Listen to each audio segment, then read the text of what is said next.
மனுஷன் நினைச்சு சாப்பாடு கொடுத்தாங்களாம். ஆனா அவன் மனுஷனே இல்லையா, தூதனா.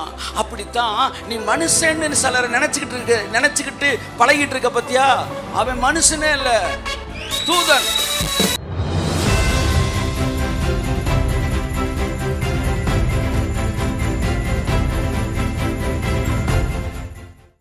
ஒரு வசனத்தை நீங்கள் வாசிக்க விரும்புகிறேன். எபிரேயர் 13ஆம் அதிகாரம் 3ஆம் வசனம். 13:3. கட்டப்பட்டு இருக்கிறவர்களோடு நான் வாசிக்கிறேன்.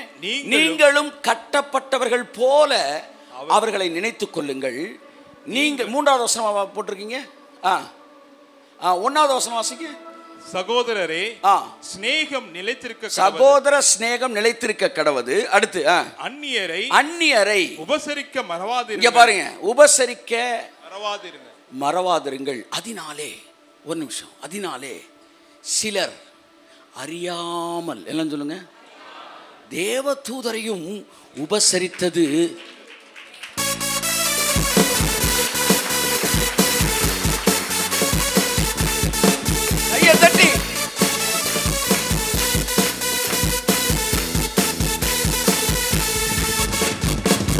அப்ப மனுஷன் நினைச்சு சாப்பாடு கொடுத்தாங்களாம். ஆனா அவன் மனுஷனே இல்லையா, தூதனா. அப்படித்தான் நீ மனுஷன்னு சிலரை நினைச்சுக்கிட்டு பழகிட்டு இருக்க பத்தியா, அவன் மனுஷனே இல்ல, தூதன். Come on, come on, come on, come on, come on, come on, come on, come on, come on. உங்களுக்காய் அனுப்பப்பட்ட தூதர்களோடு நீங்கள் பேசிக் கொண்டிருக்கிறீர்கள். You are, amen, having a relationship with appointed angels. Who is appointed for you? They are not just men, they are angels of God. அவர்கள் மனிதர்கள் அல்ல, அவர்கள் தேவனால் உங்களுக்கு அனுப்பப்பட்டவர்கள். கரங்களை தட்டி கர்த்தருக்கு நன்றி சொல்லுவோம். எல்லாரும் அந்த தூதர்களுக்காய். ரட்சகர் பிறந்தாரே, ரட்சகர் பிறந்தாரே,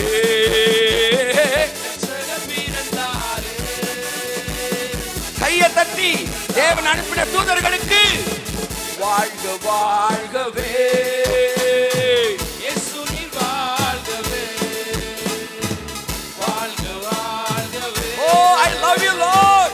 இயேசு நீர் வாழ்கவே, வாழ்க வாழ்கவே, இயேசு நீர் வாழ்கவே, வாழ்க வாழ்கவே, இயேசு நீர் வாழ்கவே.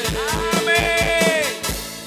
1990ஆம் வருஷம் நான் ரட்சிக்கப்படுவதற்கு ஒரு தூதனை கர்த்தர் எனக்கு அனுப்பினார். எனக்கு ஒரு சுவிசேஷத்தை சொல்லுவதற்கு கர்த்தர் ஒரு தூதனை அனுப்பினார். என்னை அபிஷேகத்துக்குள் நடத்துவதற்கு ஒரு தூதனை கர்த்தர் அனுப்பினார். என்னை பாவங்களிலிருந்து விடுதலை ஆக்குவதற்கு ஒரு தூதனை கர்த்தர் அனுப்பினார். அநேகர் மனிதர் என்று நினைத்துக் கொண்டிருக்கிறவர்கள், அவர்கள் மனிதர்கள் அல்ல, அவர்கள் தேவனால் உங்களுக்கு அனுப்பப்பட்ட தூதர்கள். They are appointed angels for you.